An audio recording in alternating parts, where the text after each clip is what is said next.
Economista, usted conoce, por supuesto, debe conocer la proyección cuatrianual del 2013 al 2016 del gobierno o de su gobierno, en el que en el año 2016 estuvo proyectado el petróleo a $89. Y con ese presupuesto, la Revolución Ciudadana, que ya estaba ganando el azimut, todo era automático, era un momento mágico. Usted conoció ese hecho. ¿Y por qué motivo nadie adivinó, ya que usted lo mencionó, que podía pasar algo?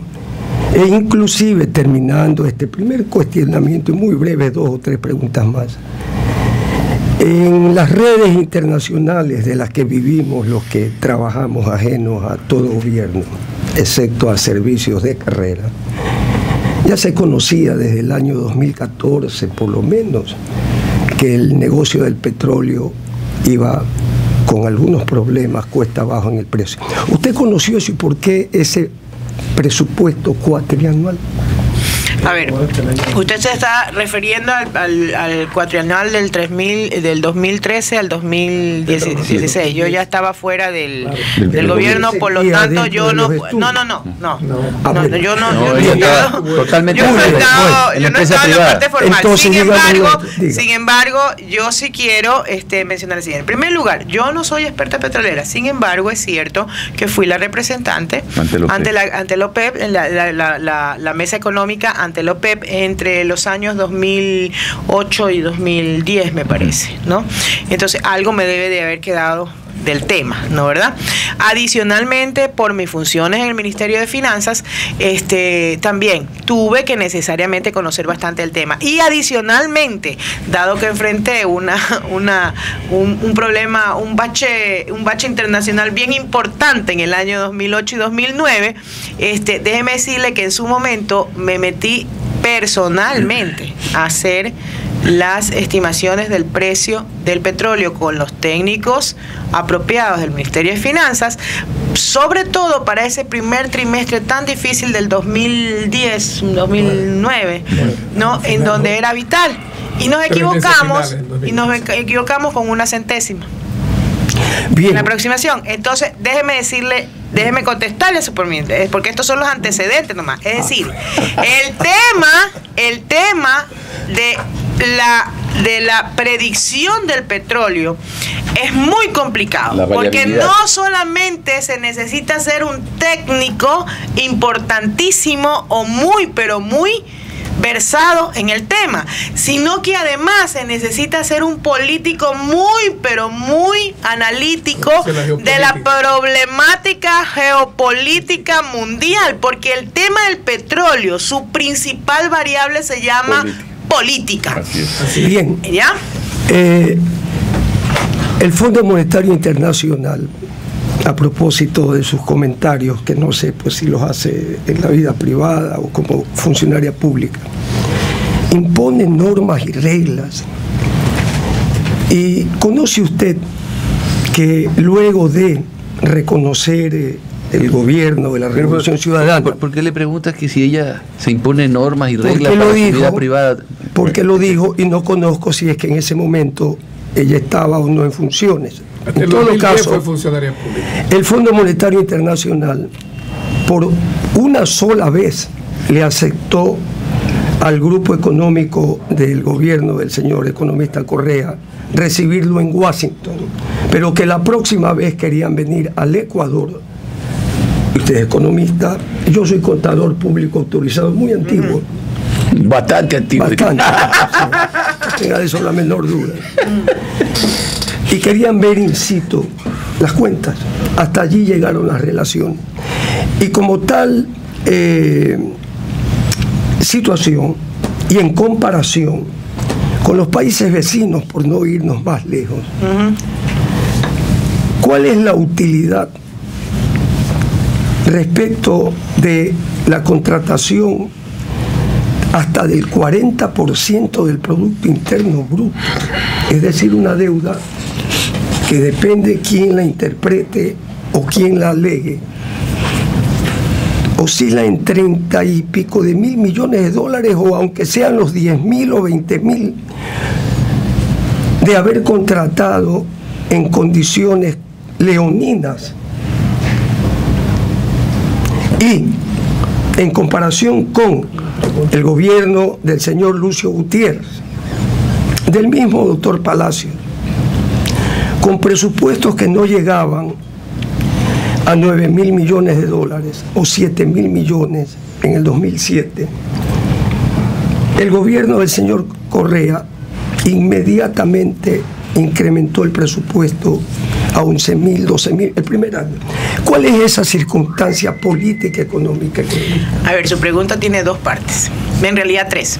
Sí, una que me atañe personalmente, una que me atañe a la relación con el Fondo Monetario Internacional y la otra que atañe a lo que es específicamente endeudamiento. La primera, yo soy María Elsa Viteria Caiturri, analista económica, con preparación, con título universitario que me acredita como economista, y también tengo una especialización, y por lo tanto desde el momento en que dejé de ser parte del gobierno nacional como funcionaria, hablo como María Elsa Viteri Acaiturri.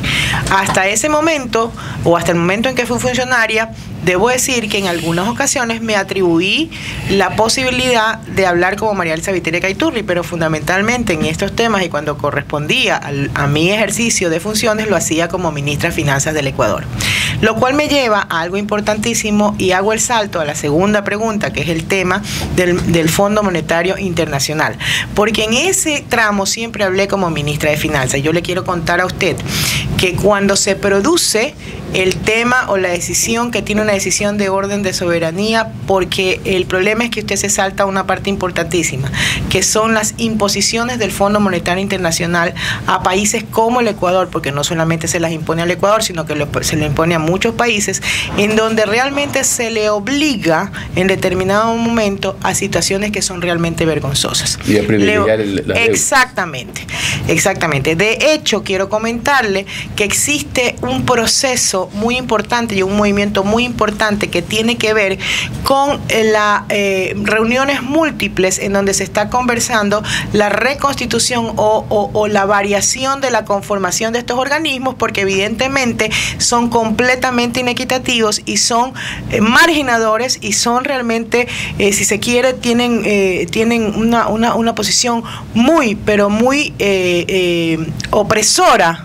Yo sí diría que hasta opresora de los países en desarrollo. Y le voy a contar un hecho concreto que se dio precisamente como fruto del tema que usted habla, de que ellos querían venir a hacer aquí en situ los levantamientos. Cuando se dio el caso del desendeudamiento, que yo insisto en que no fue una renegociación de deuda, fue desendeudar al país, porque yo desendeudé al país en la tercera parte, en la parte más dolorosa de el leonino, ese sí, sangriento, porque era un increíble comercial en donde intervinieron todos los gobiernos antes del gobierno de Correa, que nos entregaron en vida a ese comercial, con una serie de renegociaciones, una de las cuales fue, por ejemplo, en el gobierno de Lucio Gutiérrez, de renegociaciones de deuda, en donde lo que se hacía era cambiar papelitos más costosos y ponernos más la soga al cuello, ¿no verdad?, en cada uno de esos endeudamientos. Entonces, ¿qué pasa?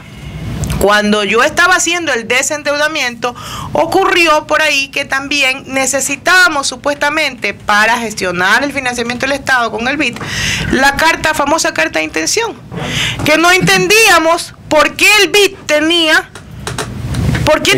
exigía este tipo de cosas. Pero como estaba en los estatutos y todo, de alguna manera accedimos a dar la información, pero no tenía por qué venir. Obligar. Y yo le voy a contar un hecho.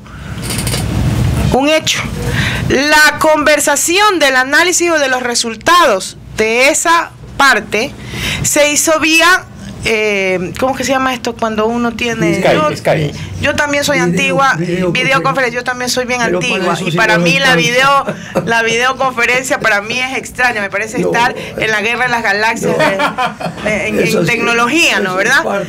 Entonces se dio por videoconferencia entre la ministra y ciertos asesores del mismo ministerio y la gente, entre los cuales estaba el analista del Fondo Monetario Internacional. Déjeme decirle que tiene, pues me imagino que en rango habrá tenido un quinto, sexto nivel comparado con el principal rango que se estaba exponiendo, que era el ministro de Finanzas. Y cuando cuestionó mi pronóstico, le pregunté por qué. No me quería decir las razones. Le digo, pero es que tiene que haber un por qué usted me cuestiona que lo que yo he pronosticado con mi equipo de trabajo no sea así. Porque yo sí le puedo decir en base a qué lo hice. Y me dijo, infortunadamente, es que era de sexto nivel, pues, ¿no? Era de sexto nivel. Infortunadamente se le escapa la palabra percepción. Más o menos ustedes los varones siempre solucionan los problemas con puñete, ¿no? Les encanta solucionar los problemas con puñete, ¿no? ¿Verdad? No, entonces, más o menos como cuando ya lo tumbé al suelo, no lo dejo parar, ¿no? Yo escuché la palabra percepción de un funcionario de sexta, ¿no? ¿Verdad? Y no lo dejé levantar, pues. Y no lo dejé levantar. Porque cuestioné que la percepción de un funcionario vaya en contra del análisis técnico de la ministra y todo su equipo de trabajo. Resultado, en la siguiente convención, que fue en Cancún, me recibió el representante a pedirme disculpas y a entregarme la carta. Una pregunta. ¿Se da cuenta de lo que le estoy diciendo? Sí. Lo que le estoy diciendo, y ojo, viví un caso similar en el Banco Mundial, en la reunión mundial, en donde rechacé ir a una reunión. ¿Por qué? Porque previamente un señor ecuatoriano que trabaja en el Banco Mundial, ¿no, verdad? Presentó en el momento de ese 2008-2009 una información en donde ponía como que el Ecuador no iba a salir adelante. Pero lo que es peor, yo lo que hice fue levantarme porque me di cuenta de un pequeño detalle: que ninguna de la información que él presentaba a nivel mundial e internacional tenía fuente. Y se lo hice saber a la señora e inclusive rechacé ir a una reunión. Y luego, bajo temas de orden, ya esto que yo no entiendo, que es la parte diplomática, nos reunimos. Una última pregunta económica. No, me falta el tema. Espérese que usted hizo tres preguntas. Me falta el tema de endeudamiento.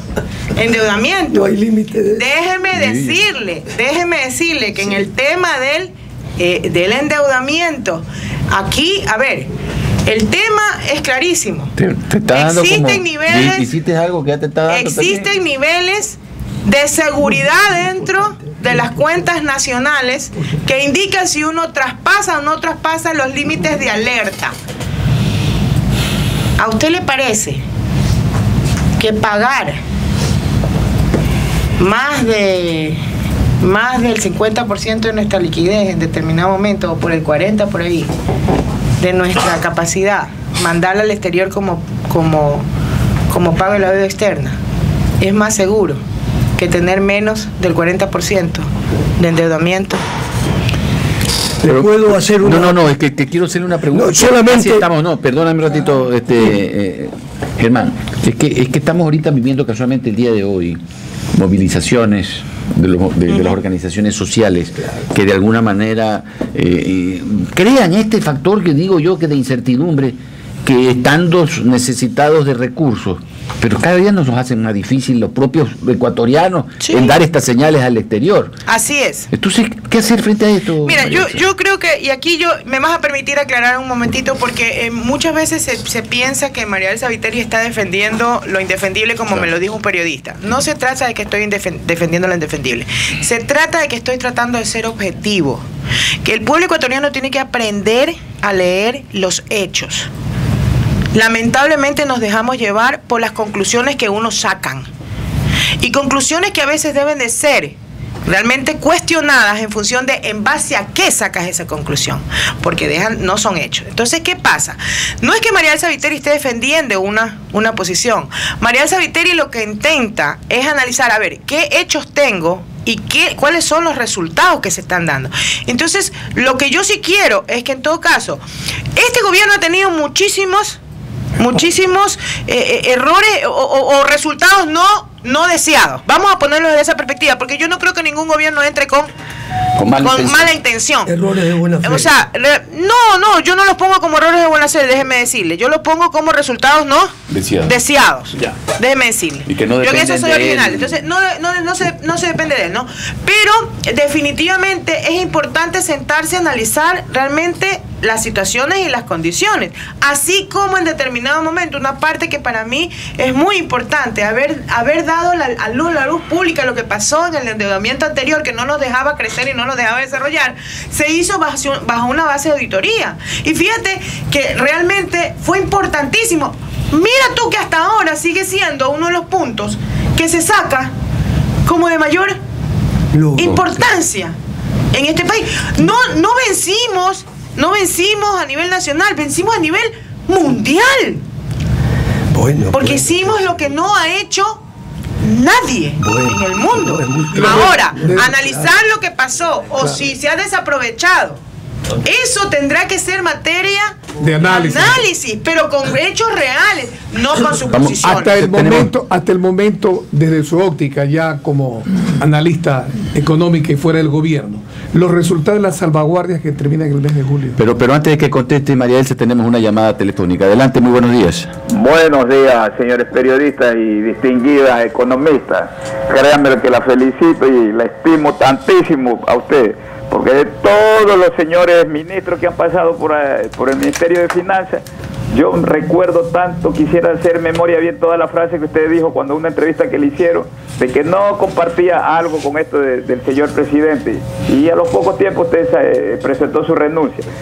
Otro asunto, entonces, el resultado, justamente la pregunta que le está haciendo el señor, ¿cuál es el resultado? Porque yo soy un hombre llano y que no soy economista, ni tengo... Porque después que ha tenido tanta abundancia, como decir usted que sabe manejar empresas y tiene negocio, después que ha estado la abundancia y después verse en una crisis, ¿qué significa eso, distinguida economista? Muchas gracias. Gracias a usted, y la verdad es que le agradezco muchísimo por sus palabras. En realidad yo insisto en que, o sea, hay que cumplir con el deber nomás, no hay que ir más allá de las cosas, ¿no? En todo caso, mire, ¿cuál es el problema? Y me remonto al inicio de esta entrevista. El problema es que lamentablemente no somos capaces de ver que estamos inmersos en una serie de condiciones de equilibrio.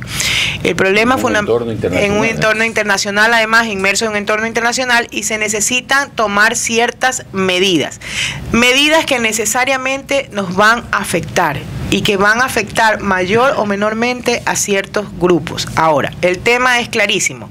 No tenemos los suficientes dólares para cubrir todas las importaciones que hacemos.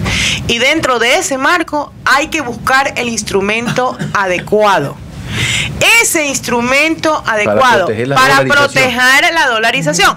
¿Y por qué? Porque adicionalmente es cierto, así como en el agro hemos perdido tiempo, por ejemplo, en volvernos mucho más productivos, competitivos a nivel de exportaciones. Entonces, hasta que logremos manejar un cambio que va a durar mucho más tiempo, que es elevar nuestro potencial de generar mayores exportaciones, lamentablemente vamos a tener que controlar nuestras importaciones. Y evidentemente eso se logra tomando decisiones. En una primera instancia, el gobierno habrá que evaluar. O sea, yo no dudo de la responsabilidad en términos de la evaluación, y vio como mejor oportunidad el caso de las salvaguardias, que por otro lado, por esquemas de orden internacional, no puede mantenerlas. Claro. Y porque el aparato mismo, la economía mismo, le exige que sea más creativo en buscar otro instrumento. ¿Y el timbre? Hoy por hoy se habla de un timbre, se habla de continuar con ciertas salvaguardias. Yo considero específicamente que dependiendo de cómo se maneje, por ejemplo, una especie del llamado timbre, la idea es que realmente se logre un acuerdo o se logre establecer esquemas mediante el cual exportadores e importadores se pongan de acuerdo en este esquema para distribuir lo que tengamos, para poder solventar un equilibrio externo mayor. Estoy de acuerdo con el sector agropecuario y el gobierno. La salvaguardia protegió al sector productivo ecuatoriano?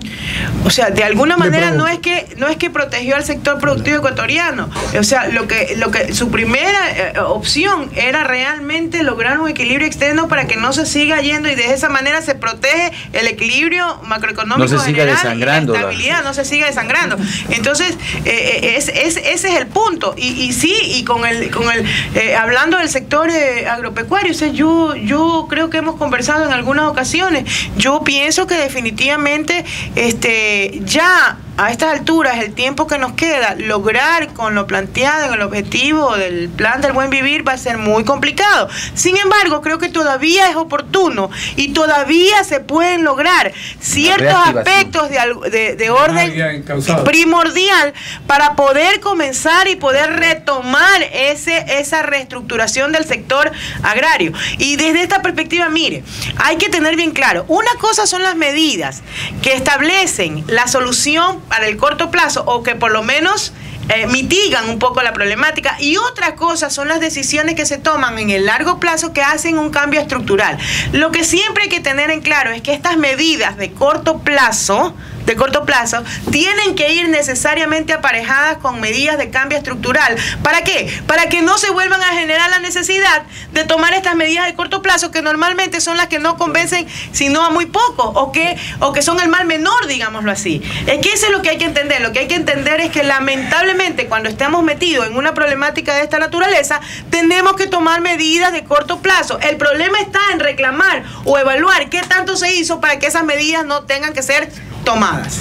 Bueno, queremos agradecer. Lamentablemente el tiempo es nuestro principal enemigo y nos hubiese encantado seguir en esta interesante charla, preguntarle a la ministra, iba a decir, a la economista Elsa María Viteri, qué medidas podría implementarse de repente en el agro, una política de precios mucho más real, bajar el tema de aranceles en los insumos agrícolas, favorecer el tema de las semillas, etcétera, etcétera, que son medidas que sí se pueden tomar a cortísimo plazo. Lo primero que habría que hacer es poner freno a que no se hagan las cosas, o sea, que no se cumpla con lo establecido.